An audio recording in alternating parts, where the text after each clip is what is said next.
ready ka naman sumigaw ng Darna?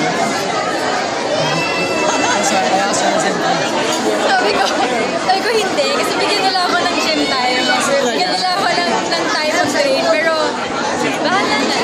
Ikaw na ba yun? Yung sinasabi nila ang next door? Wala.